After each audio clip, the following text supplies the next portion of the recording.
was pointed out by Radio Hanoi, correctly as Kissinger conceded, was something quite different, namely, that the two present administrations in South Vietnam will remain in existence with their respective domestic and external functions, these being the GVN and the PRG, based upon the NLF.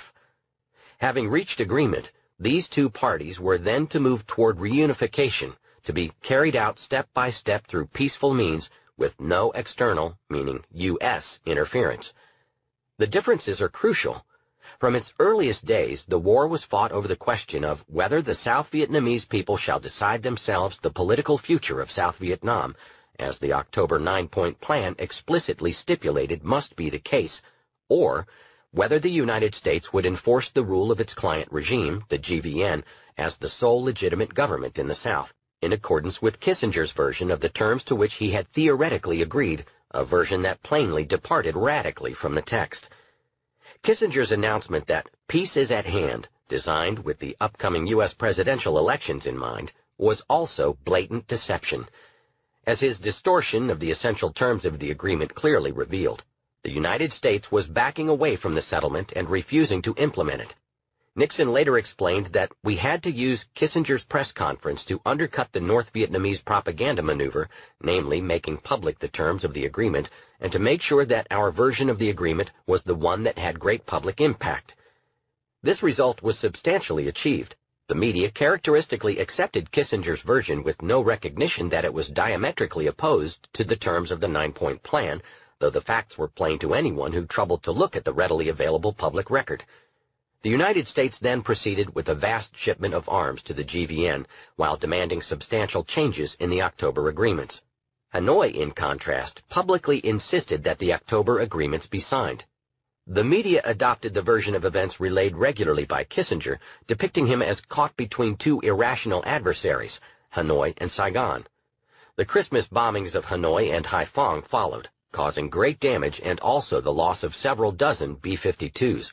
The exact numbers are contested, but the losses clearly shocked the Pentagon, as well as a highly adverse world reaction, although the media continued to relay the Washington interpretation of what had happened.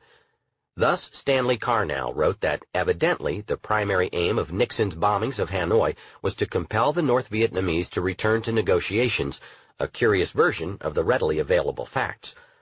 After the military and political failures of the Christmas bombings, the U.S. government then signed the January peace agreements, which were virtually identical to the terms it had rejected the preceding October, and still more significant, were hardly different in essentials from the NLF proposals of the early 1960s, which caused such dismay in Washington and compelled the U.S. government to escalate the war so as to prevent a political settlement, thus virtually destroying Indochina with millions of casualties and 3 countries utterly devastated, a fact considered of little moment in the West.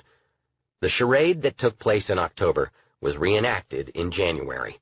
As the agreements were announced on January 24th, the White House made an official statement, and Kissinger had a lengthy press conference in which he explained clearly that the United States was planning to reject every essential provision of the accords the administration had been compelled to sign, presenting a version that explicitly violated them at every crucial point.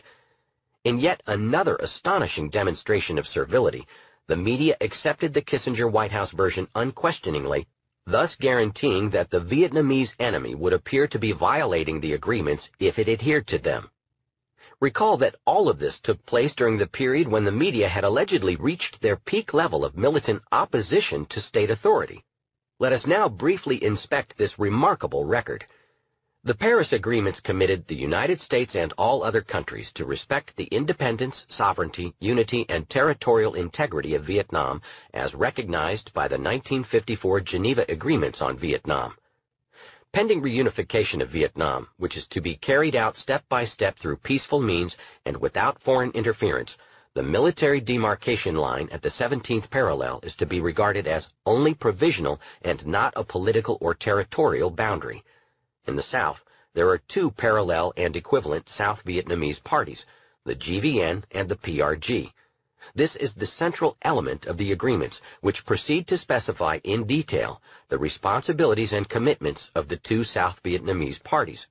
These are to achieve national reconciliation through peaceful means under conditions of full democratic freedoms, while foreign countries shall not impose any political tendency or personality on the South Vietnamese people. And the United States will not continue its military involvement or intervene in the internal affairs of South Vietnam. The two South Vietnamese parties undertake to respect the ceasefire and maintain peace in South Vietnam, settle all matters of contention through negotiations, and avoid all armed conflict.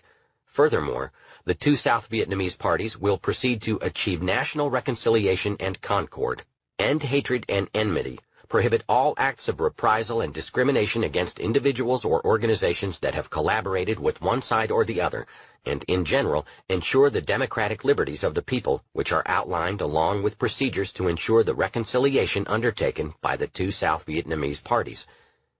The agreements committed the two South Vietnamese parties not to accept the introduction of troops, military advisors, and military personnel, including technical military personnel, armaments, munitions, and war material into South Vietnam, and called for a total withdrawal of all such personnel within 60 days, while the two South Vietnamese parties will settle the question of Vietnamese armed forces in South Vietnam without foreign interference.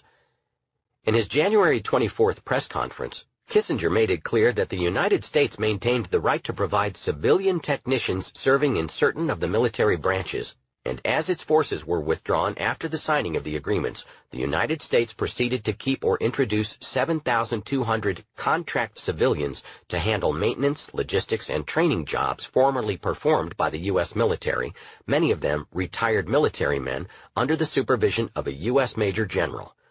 The provisions concerning technical personnel were thus at once nullified, along with the U.S. pledge to refrain from any intervention in the internal affairs of South Vietnam. In a speech of January 23rd, Nixon announced that the GVN would be recognized as the sole legitimate government in South Vietnam, nullifying Articles 9C and 4, as well as the basic principle of the agreements, that the two parallel and equivalent South Vietnamese parties are to proceed toward a settlement with no U.S. interference or effort to impose any political tendency on the people of South Vietnam.